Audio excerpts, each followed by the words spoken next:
Fairy Knight Lancelot, also known as Melusine, is the hand of Albion in the form of a young girl. To be more accurate, she took that form to look more like her adopted mother, who was supposed to be her lover in the drafts before they were changed for the Lostbelt's release. Meanwhile, the last dragon known to man, that being Albion, was known to have soared the skies after the White Titans rampage on the earth before being taken down by the wielder of Excalibur. It missed its ticket to the reverse side of the world like the rest of the Phantasmals, thus decided to dig its way, failing, not getting close enough to the entrance of paradise. Now it's one with the earth physically, not spiritually, becoming the spirit tomb of Albion, where its remains still exist under the clock tower as a path to the reverse side of the world, or Avalon as some may know it as better. Meanwhile, in the Lostbelt timeline, Albion got too tired to fly. Knowing it was going to eventually die, it decided to dig its way through, actually making it all the way, but the path wasn't wide enough for Albion to make it through, thus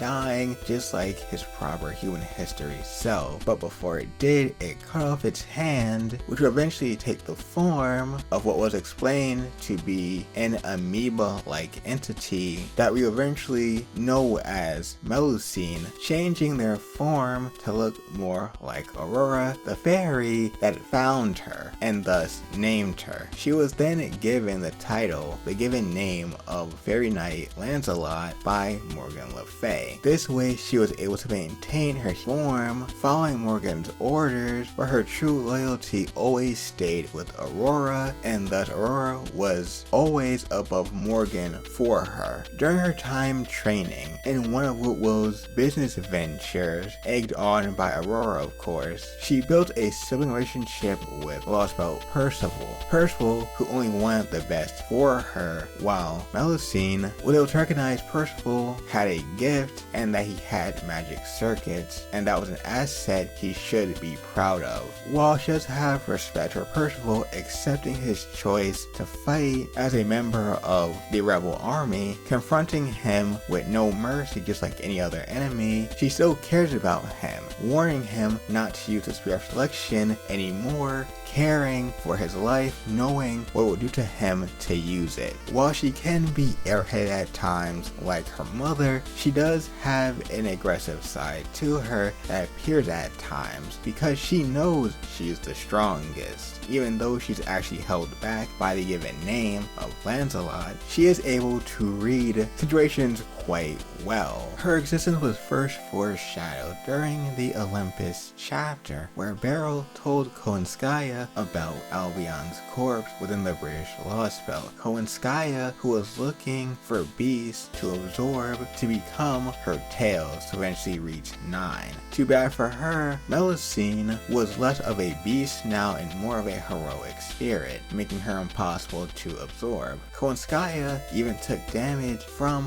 one of Melusine's attacks. This Koenskaya was a clone, but the damage reached to the original, making her lose one of her tails. She eliminated the Mirror Clan on Aurora's orders. This clan was actually a peaceful one, who we find out from the Ghost Skeleton knew this was coming anyway, so no hard feelings, and they completed their role anyway. Reflecting on this, Melusine knows she didn't need to kill them, saying that she did this for Aurora because that's her reason for doing anything that she does. When she came back from killing them, she heard Aurora saying horrible things about her, but she stayed loyal, knowing the type of fairy her mother was, and that she lives to serve Aurora. During the attack on Sheffield, she confronted the newly dubbed Fairy Knight Galahad, but overwhelmed Mash even with this power boost because her mystics were just that powerful. That's when Grimmer the Sage, aka what the Lostbelt calls Caster Coup, interrupted the fight, allowing Mash the chance to escape, but instead Mash went to go save Bogart. She would then have a brief appearance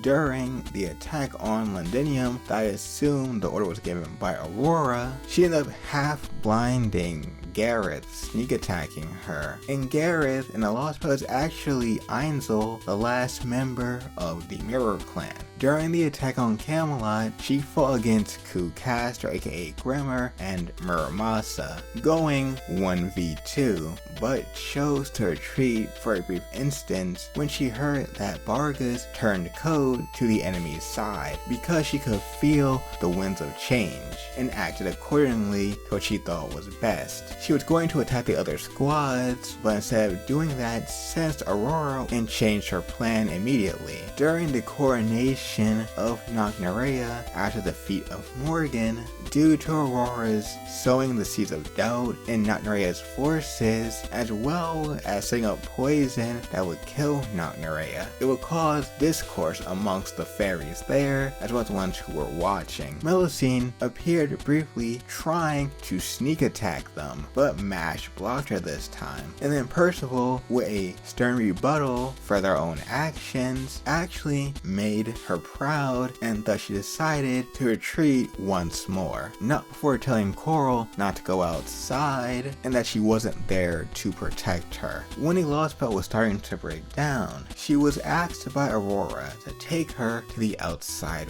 world that the Chaldeans talked about. She understood Aurora, being who she was, would not survive out there, considering how she is. So she did the only thing that she thought she could to help Aurora, and that was by killing her, knowing Aurora, who wanted to be the most loved, as was her purpose, would never be loved by the outside world, and that she'd only suffer out there. Of course, doing this would nullify her name and have her eventually revert back to being a part of Albion, becoming yet another calamity just like Vargas. In her berserk state, it took the efforts of Percival using the spear one last time that did kill him that allowed her to return to her senses. She would then help the Chaldeans against Oberon's abyssal worm so that they could escape. Seeing her in this form, Aurora, dying on the ground, acknowledges that the only good thing she did was up there soaring in the sky, telling her to go higher and higher, showing that even though